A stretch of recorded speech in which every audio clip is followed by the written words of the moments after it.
Breaking news yesterday in a surprisingly quick decision after issuing another delay on Monday, the U.S. Supreme Court issued a decision that lets Texas enforce their new law allowing police to arrest illegal immigrants starting immediately. And two of America's most distinguished retired generals testified before the House Foreign Affairs Committee about the tumultuous withdrawal from Afghanistan in August of 2021. We'll dive into the key points from their testimony. Spoiler alert, they agree mistakes were made. The Republican National Committee served Nevada Secretary of State Cisco Aguilar with a lawsuit alleging that the state has impossibly high voter registration rolls. Evidently, there's some areas who have more registered voters than they do citizens. Imagine that. Trump-backed Republican businessman turned GOP candidate wins the Ohio Senate primary to take on vulnerable Democrat Senator Sherrod Brown. Details on the results from yesterday's primary later in today's episode. Are you happy? Is your hometown happy? Wallet Hub has released their 10 happiest cities in America list. Did your city make the cut? Welcome into today's edition of Just the Truth. Glad to have you join me in the PhD Weight Loss and Nutrition Studio. To lose weight for the last time, visit myphdweightloss.com. Hope you'll join the conversation today. Text messages are welcome on the Furman Ford text line, 864-477-JOEY, 864-477-5639. You can also leave a voice message. Your email's always welcome at joey@joeyhudson.com. I told you we'd be back. And ye shall know the truth, and the truth shall make you free. It's Joey Hudson. On our guest line this morning, Senator Tim Scott. Thank you for listening to one of the best radio shows. Joey, God bless your leadership. Joey, congratulations on your new show. I just wanted to let you know that I always appreciate your perspective and your common sense approach to the issues. You know what? If people like you keep telling us the truth, believe me, we're paying close attention. Let your voice be heard. And the truth shall set you free. Here's Joey Hudson. And what a surprise it was yesterday when I started getting news alerts that the Supreme Court, after extending a pause on this law that allows Texas police officers to arrest illegals, the Supreme Court just on Monday had extended their delay on making this decision. They have now decided they're going to allow Texas's SB 4 to take effect immediately, declining the Biden administration's effort to halt it while litigation continues. Now, this is not the end of this. It just means they can start enforcing it. The Department of Justice says that they're going to continue to fight it. They first filed a lawsuit against Texas to prevent the enforcement of the law back in January. Justices Sonia Sotomayor wrote in a dissent, joined by Justice Ketanji Brown Jackson, the court gives a green light to a law that will upend the long-standing federal-state balance of power and sow chaos when the only court to consider the law concluded that it likely is unconstitutional. This law implicates serious issues that are subject to ongoing political debate, and Texas's novel scheme requires careful and reasoned consideration in the courts to determine which provisions may be unconstitutional. Now, Justice Alana Kagan also wrote in a dissent that she would not have allowed the law to take effect. U.S. District Judge David Allen Ezra, a Reagan appointee, blocked Texas's law from taking effect in February, finding that it, quote, threatens the fundamental notion that the United States must regulate immigration with one voice.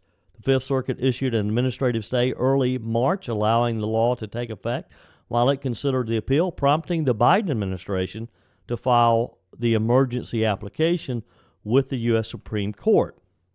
Justice Amy Coney Barrett wrote in a concurrence joined by Justice Brett Kavanaugh, so far as I know, this court has never reviewed a decision of a court of appeals to enter or not enter an administrative stay. I would not get into the business, she wrote. Texas's motion for a stay pending appeal was fully briefed in the Fifth Circuit by March 5th, almost 2 weeks ago, Barrett wrote. Merits briefing on Texas's challenge to the district court's injunction of SB 4 is currently underway. If a decision does not issue is not issued soon, the applicants may return to this court, she wrote. So, wow. I was not expecting that this week after Monday. They had extended the delay indefinitely. But it's a good decision.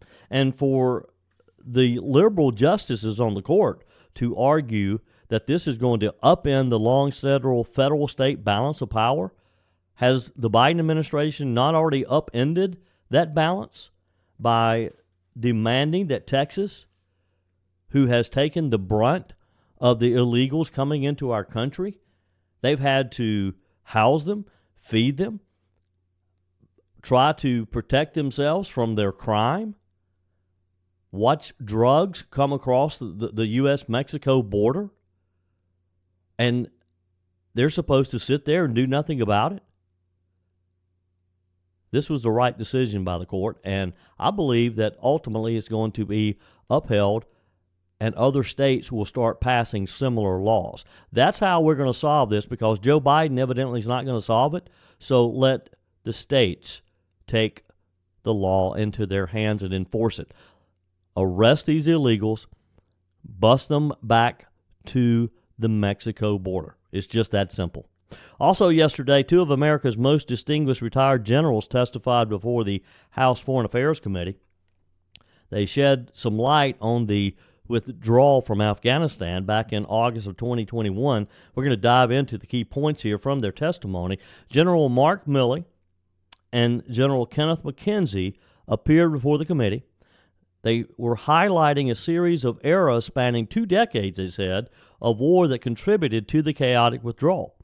They also acknowledged that there were mistakes made by the Biden administration. Interesting. We knew that, didn't we? We didn't need 2 retired generals to tell us that.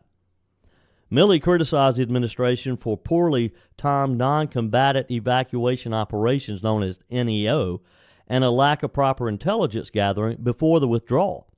Both generals had recommended maintaining a small troop presence in Afghanistan, but Joe Biden opted for a complete withdrawal. We know where that got us. We know what happened now, don't we? It didn't take a general to realize what was going to happen with a total full withdrawal. The withdrawal, of course, left a void that was quickly filled by the Taliban, resulting in the collapse of the Afghan government. Republicans, of course, condemned the Biden administration for the debacle. Democrats argued it should be understood in the context of long-standing decisions across multiple administrations. Of course, they're pointing the finger at Donald Trump as well. Questions were raised about the rules of engagement following the testimony of retired Marine Sergeant Tyler Vargas Andrews regarding the Kabul airport bombing, where some Americans lost their lives. The aftermath, of course, plunged Afghanistan into a humanitarian crisis, leaving behind significant millions and millions, if not billions of dollars of American military equipment and supplies. A State Department report identified failures in planning for the withdrawal, again, both by Biden and they're partially blaming it on the Trump administration as well. Although we know Donald Trump would not have withdrawn like Joe Biden did had Donald Trump been in office. The hearing aimed to address accountability for what has been deemed a botched evacuation that's going to have years-long lasting impact. 864-477-JOEY, 864-477-5639. Send your text to the Furman Ford text line. You can also leave a voice message. Emails welcome, joey@joeyhudson.com. A Trump-backed Republican businessman turned GOP candidate wins the Ohio Senate primary to take on vulnerable Democrat Senator Sherrod Brown. Details on the results from yesterday's primary up next. Are you ready to lose that excess weight? Are you ready to slim down for the summer so that you'll fit into your swimsuit a little bit better? Well, I have the solution for you. Write this number down, 864-252-4925. Call PhD Weight Loss and Nutrition today. Go ahead and set up that consultation so that you, like I did almost 4 years ago now, can lose weight quickly and keep it off. Dr. Ashley Lucas, founder of PhD Weight Loss and Nutrition. Boy, am I glad I made the call almost 4 years ago now, and was introduced to Dr. Lucas and her wonderful team at the Greenville office of PhD Weight Loss and Nutrition. They have offices in Nashville, Charlotte, and Lake Norman.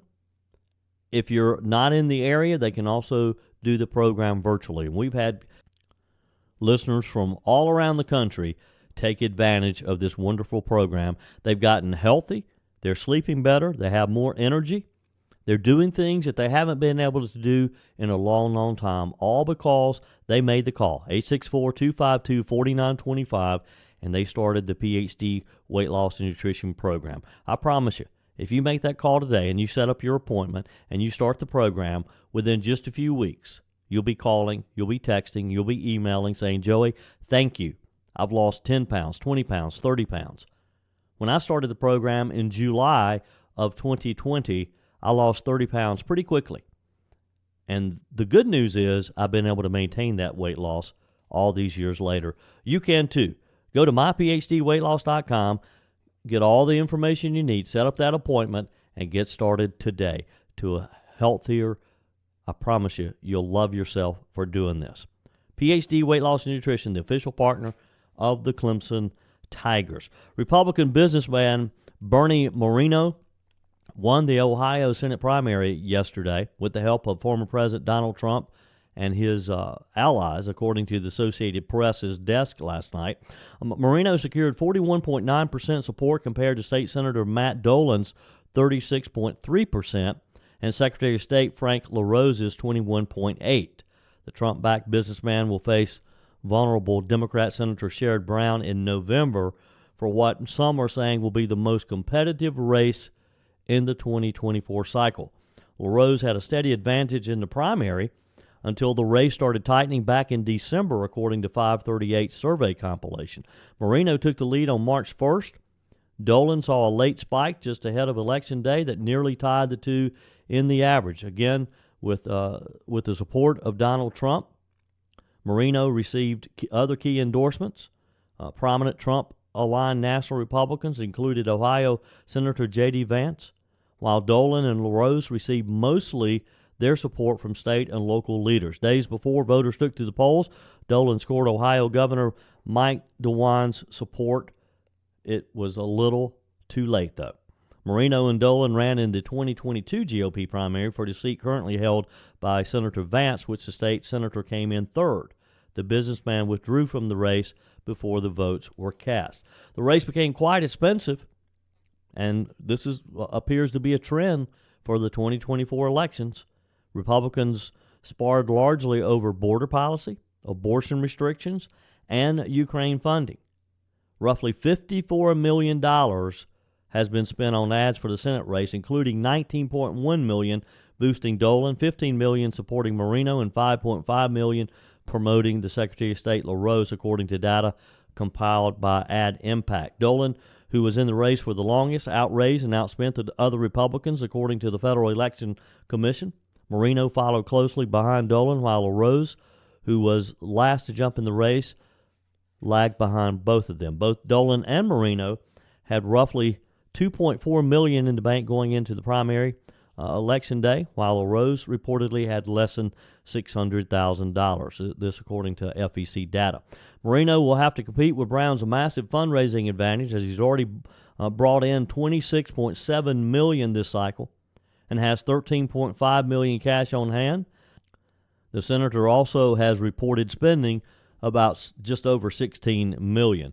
The Cook Political Report characterizes the Senate race as a toss-up in 2024, as well as seats currently held by Democrat Senator John Tester of Montana and Independent Senator Kyrsten Sinema of Arizona. Trump also won Ohio's Republican presidential primary yesterday with 75% support. President Joe Biden secured his party's nod at 88.7%, both of these numbers according to the AP. Trump, already the presumptive GOP nominee, you got to use the word presumptive, will win all of Ohio's 79 delegates available in the winner-take-all primary. He was the only active candidate on the ballot. Trump fell short in Ohio in 2016. He lost by 11 points to then Ohio Governor John Kasich. He ran unopposed in the state's primary in 2020 ahead of his nomination for president. Ohio has increasingly trended Republican in recent years, having voted for Trump in the general election in 2016 and 2020. after having previously voted for former President Obama in 2008 and again in 2012. The state will likely vote red in this year's presidential election come November, even as it has a highly competitive Senate election. 864-477-5639. Your comments are welcome on the Furman Ford text line. Election integrity, of course, is at the top of the list of important issues for most voters as we head towards the November 2024 elections. One state official faces a lawsuit from the RNC over impossibly high voter registration. Which state is it? That's coming up. Are you looking for a new vehicle? Let me introduce you to Jim Furman and Matthew Furman at Furman Ford in Lawrence. If you want to do business with a locally owned and family-operated business, Furman Ford in Lawrence is the place to go. They do business the right way. And when it comes to getting your next vehicle, I hope you'll choose Furman Ford. Their name is on the sign because their name is on the line with every single transaction. Jim and Matthew Furman take that very seriously. So if you're looking for a new vehicle, or maybe you would like a pre-owned vehicle that you can trust, look no further than Furman Ford. You need service on that existing vehicle? Doesn't have to be a Ford. They offer service on all makes and models, whether you have purchased from them or not. Furman Ford, they have the answer for all of your vehicle needs. Furman Ford. Find them online at FurmanFord.com. That's FurmanFord.com. The Republican National Committee slapped Nevada Secretary of State Cisco Aguilar with a lawsuit alleging that the state has impossibly high voter registration rolls. Now, what does that mean? Well, the lawsuit alleges that the state of Nevada is failing to maintain the requirements of the National Voter Registration Act. This act mandates that voter rolls must be kept clean and accurate with voter registration records. The RNC is alleging that according to their analysis, 5 of Nevada's 17 counties have inflated voter rolls, which they say indicates a violation of the National Voter Registration Act. The new RNC co-chair, Michael Whiteley, is off to a fast start, as he wrote in a Monday news release, quote, election integrity starts with clean voter rolls, and that's why the National Voter Registration Act requires state officials to keep their rolls accurate and up to date. Nevada has universal mail voting and no voter ID requirement, which makes Secretary of State's office failure to comply with the NVRA and provide accurate voter rolls all the more concerning, he said. Securing clean voter rolls in Nevada is a critical step towards ensuring that it will be easy to vote and hard to cheat. He went on to say at least 3 Nevada counties have more registered voters than they have adult citizens who are over the age of 18. That number of voters is impossibly high. Imagine that, having a county that has more registered voters than they do adults. You think that's opening them up for some cheating potentially? The lawsuit alleges that 2 counties in Nevada have active voter registration rates that surpass 90% of adult citizens over the age of 18. That number, according to the RNC in the lawsuit, far eclipses the voter registration rate nationwide and at the state level in elections recently. The RNC filed a similar lawsuit in Michigan on March the 13th against Michigan Secretary of State Jocelyn Benson.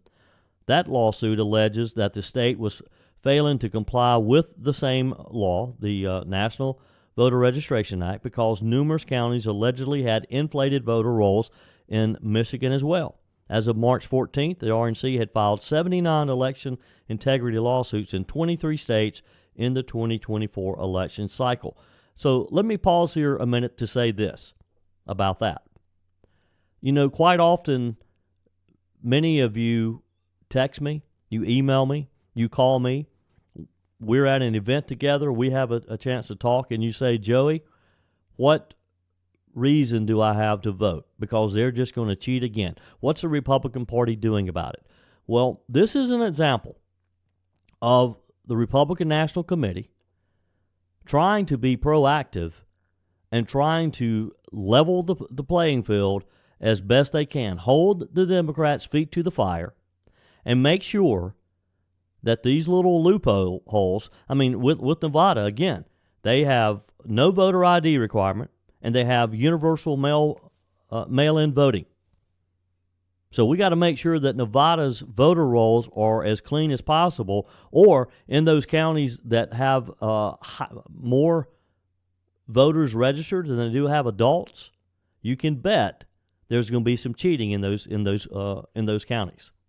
And this is what the Republican National Committee, it's their job to do this, and I say kudos to them for doing it, and kudos to the new RNC chairman for stepping up and continuing this fight.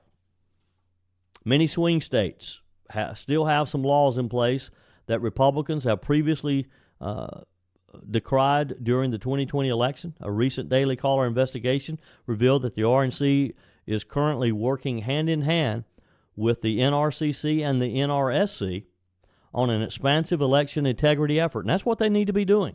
Spend some of that money on election integrity. According to a Daily Caller analysis, at least 7 battleground states are slated to deploy ballot drop boxes, and nearly all are likely to have no excuse absentee voting. 5 swing states currently have 2 weeks of early voting, while numerous others will mail out absentee ballots more than 6 weeks before Election Day. So again, good reason for the RNC to be proactive and fight these battles now before we get too close to November. As part of the election integrity efforts, recently elected RNC co-chair Laura Trump announced March the 15th that the party would be partnering with popular conservative influencer Scott Presler to work on legal ballot chasing operations. She said, while appearing on Benny Johnson's podcast, but we also have to start thinking about legal ballot harvesting, something we've never embraced as a party. We're going to start doing it now. I'm going to have a call very soon with Scott Presler, who is an amazing voter register. He has registered so many people in this country. I think he's fantastic. I want him on our legal ballot harvesting division. You think that this is money well spent? You think the RNC should aggressively go after these states like Nevada, like Michigan, to make sure their voter registration rolls are clean? Love for you to join the conversation on the Furman Ford text line. 864-477-5639. Call, leave me a voice message. Your emails are welcome as well. Joey@joeyhudson.com. On the Furman Ford text line today, Tony writes, Joey, justice in America is Democrat-controlled, and Republicans being cowards and hiding behind the fear of Democrats. When are coward Republicans going to get a backbone? Well, Tony, I agree with you to a degree, but I think the story I was just talking about with the Republican National Committee being proactive and suing these states like Nevada, we need that. And I think we're going to see some changes with how aggressive the Republican National Committee becomes. Albert writes on the Furman Ford text line, good morning, Joey. I hadn't paid much attention to EVs until you mentioned the Chinese EVs. I decided to look them up. I appreciate you double checking on me there, Albert. Albert says the company is BYD. That's right. While the vehicles for under $10,000 were basically street legal golf carts, the vehicles in the $13,000 up range seem to be very good 180 to 300 mile range vehicles. These would make an inexpensive second vehicle to use local. However, they can't replace my 2500 Dodge Ram. Your podcast is the best. Have a great day. Thank you, Albert. I appreciate you listening. Appreciate that comment. This was on yesterday's episode, I think it was, where we talked about the idea. It's been headlines over the past few days that the Chinese are building vehicle manufacturing plants in Mexico, electric vehicle manufacturing plants, with the idea of potentially flooding the American market with these inexpensive EVs. This would play right in to the Democrats' plan to try to force you and me to purchase an EV, whether we want one or not. Go back and listen to the episode if you missed it. Susan on the Furman Ford text line says California AG Kamala Harris had quite a penchant for giving jail sentences, often excessive, to people simply for possessing weed. Now she's saying there's nothing wrong with smoking it. What a flaming hypocrite. You are so right, Susan. Ace writes, the judge over the case in New York should be disbarred. It's obvious that he's paid off to torment Donald Trump. None of the case makes any sense at all. First, the Dems are trying to assassinate his character. Then they're going to try and assassinate the man. On Navarro illegal arrest, why won't the Republicans step in to help him? This is horrible. Sorry, I was typing so fast I made typos. I'm surprised that I didn't punch a hole through my phone with my thumb. Be careful there, Ace. Appreciate your comment, though, Ace. Our text of encouragement today. Joel writes, life is wasted if we do not grasp the glory of the cross, cherish it for the treasure that it is, and cleave to it as the highest price of every pleasure and the deepest comfort in every pain.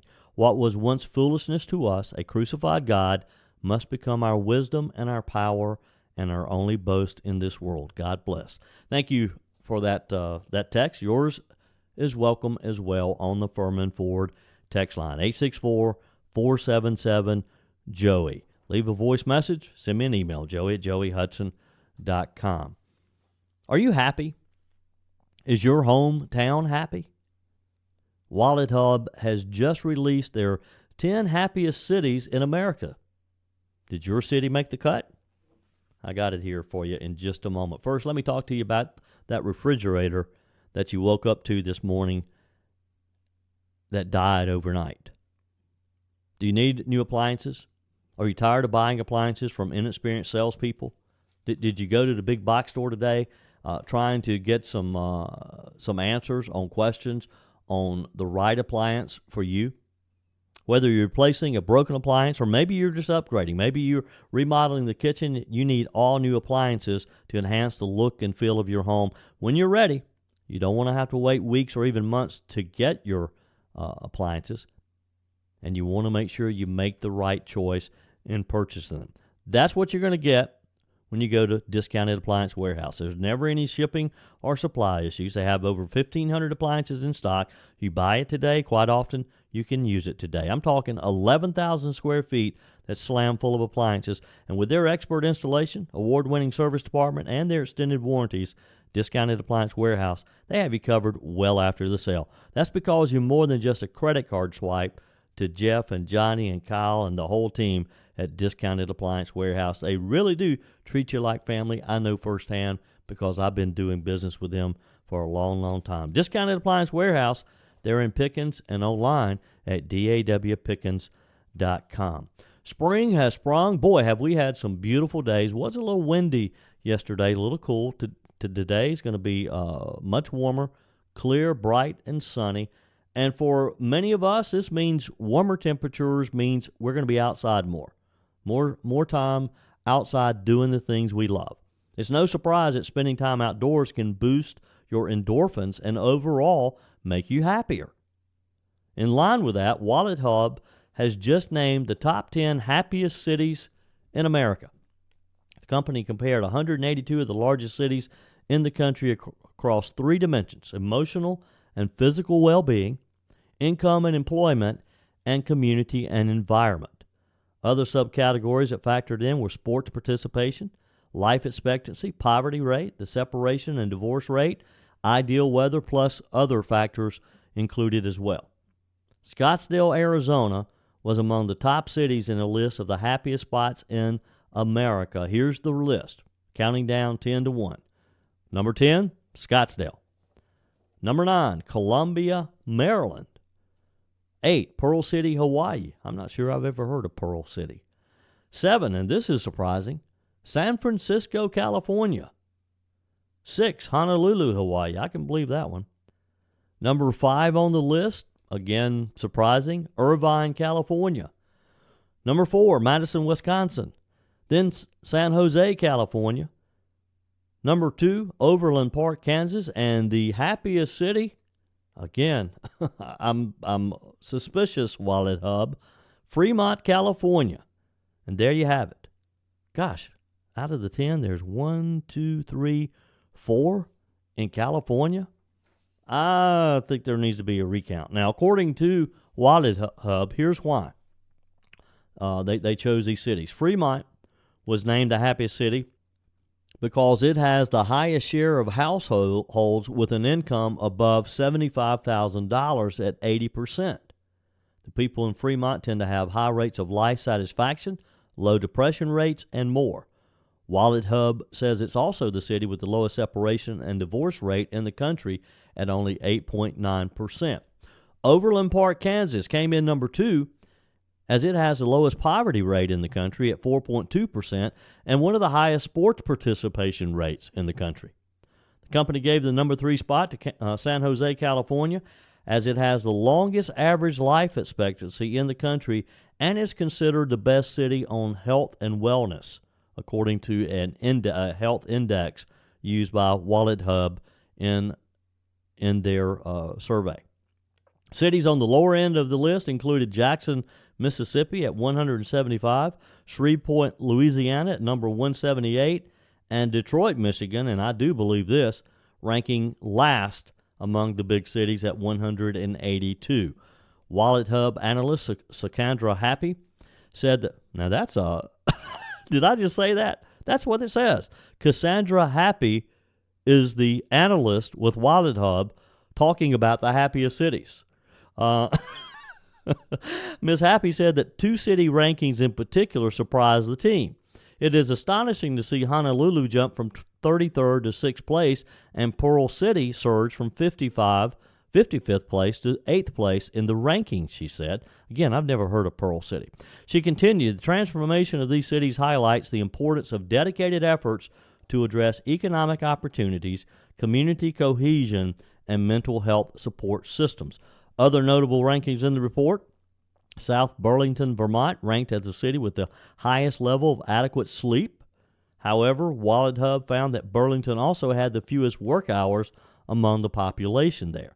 Cities with the greatest number of work hours calculated by the survey: Scottsdale, Arizona, Casper, Wyoming, and Dallas, Texas.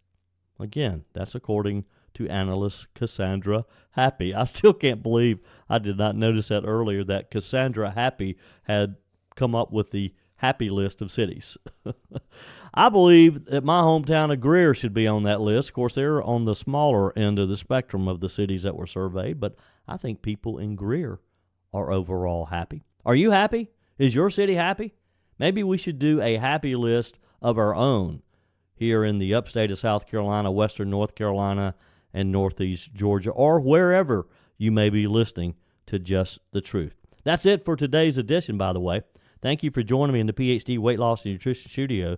To lose weight for the last time, visit myphdweightloss.com. Please join my mailing list if you haven't already. Just go to joeyhudson.com, click on the Connect with Joey button so that you can receive our emails with the most up-to-date news. Also, find me on YouTube. Just search for Joey Hudson. If you can't find it, send me a quick text. I'll send you the link. Appreciate you spending a few minutes of your day with me. Do me a favor. Forward this edition of Just the Truth to a friend, a co-worker, or maybe a family member, and introduce them to our community. It just takes a minute.